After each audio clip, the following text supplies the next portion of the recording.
حضرت عمر یقین کے ساتھ یہ بات کہہ رہے ہیں کہ یہ شخص مجھے قتل کی دھمکی دے گیا ہے. اور عمر فاروق رضی اللہ تعالی عنہ کوئی عام انسان نہیں ہے.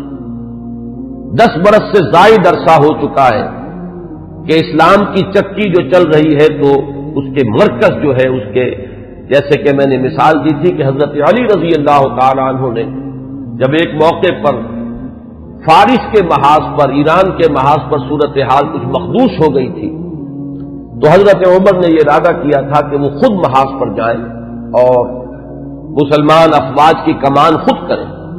تو حضرت علی نے مخالفت کی تھی اور انہوں نے مشورہ دیا تھا اور یہ الفاظ فرمائے تھے کہ آپ کا اپنی جگہ سے ہل جانا یہ تو پورے اس نظام کے درہم برہم کرنے کا سبب بن سکتا ہے. اور یہی تشبیہ دی تھی کہ چکی اسی وقت تک چلتی ہے جبکہ اس کی وہ کلی اپنی جگہ پر قائم رہے. تو آپ کی مثال تو اس پورے نظام کے لیے اس کلی کی سی ہے. تو 10 برس تک وہ چکی جو ہے گھوم رہی تھی اسی شخصیت کے گرد، اور کتنے فتوحات کا دائرہ کہاں سے کہاں تک پہنچا تھا. اتنی بڑی کوئی سلطنت اس سے پہلے تاریخ انسانی میں کبھی وجود ہی میں نہیں آئی تھی.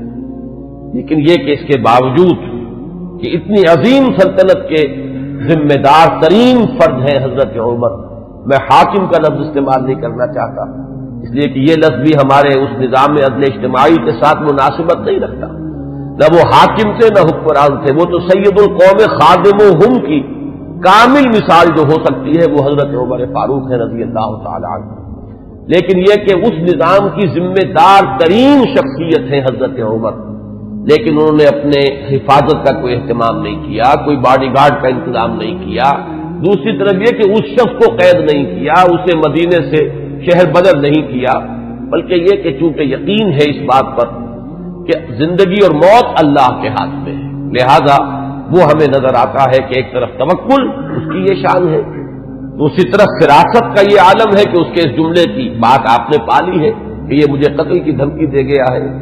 تیسری طرف اسلامی نظام میں لوگوں کی آزادی کا جو عالم ہے وہ نمایاں ہو رہا ہے. ایک ایسے شخص کو جس کے بارے میں شک ہے اس کو گرفتار نہیں کیا جا رہا، اس کے خلاف کوئی تعلیمی کارروائی نہیں ہو رہی. بہرحال اس شخص نے چند ہی دن کے بعد فجر کی نماز جب حضرت عمر فاروق ادا کرنے کے لیے آگے بڑھے ہیں اور آپ نے نیت باندھی، یہ شخص پہلی صف میں موجود تھا اور اس کا خنجر جو ہے 2 دھاری خنجر، دونوں طرف اس کے جو ہے وہ دھار تھی، اس کو اس نے حضرت عمر رضی اللہ تعالی عنہ پر جو وار کیے تو 6 وار حضرت عمر پر اس نے پے بپے کیے. حضرت عمر گر گئے رضی اللہ تعالی عنہ. حضرت عبد الرحمن ابن عوف نے مختصر ترین صورتوں کے ساتھ پھر وہ نماز فجر ادا کروائی. پھر لوگوں نے اس کو پکڑنے کی کوشش کی ہے تو اس نے مزید وار کر کے 13 افراد کو اور زخمی کیا. ایک شخص جب اس طریقے سے بکھرا ہوا ہو اور دوسرے لوگ تیار نہ ہو تو صورتحال سمجھ میں آتی ہے. ان میں سے 6 حضرات جو ہے وہ شہید ہو گئے. معاملہ صرف حضرت عمر کا نہیں، پکڑنے کی جب کوششیں ہر طرح سے ناکام ہو گئی تو کسی عراقی شخص کے بارے میں آتا ہے کہ اس نے کوئی کپڑا کمبل وغیرہ اس کے اوپر ڈالا ہے تب وہ قابو میں آیا ہے، لیکن پھر اس نے فوراً خودکشی کر لی. حضرت عمر رضی اللہ تعالیٰ عنہ نے سوال کیا، جیسے ہی آپ اس قابل ہوئے کہ سوال کر سکیں کہ میرا قاتل کون ہے. جب بتایا گیا کہ وہی ابو لولو فیروز ہے تو آپ نے اللہ کا شکر ادا کیا کہ اللہ کا شکر ہے کہ میرا قاتل کوئی مسلمان نہیں ہے. حضرت عمر رضی اللہ تعالیٰ عنہ پر یہ قاتلانہ حملہ ہوا ہے 26 یا یہ کہ 25 26 27 ان میں سے کوئی تاریخ ہوگی. 4 دن بقایا تھے. اب اگر 30 کا مہینہ ہو تو اس کی تاریخ اور بن جائے گی، 29 کا ہو تو کچھ بدل جائے گی. تقریباً وہ آج کا دن ہی پڑتا ہے اور یہ ہے سن 23 ہجری. انتقال ہوا ہے تو پھر تدفین جو ہوئی حضرت صہیب رومی رضی اللہ تعالی عنہ کے بارے میں وصیت تھی کہ وہ میری نماز جنازہ ادا کریں، اس کی امامت کریں.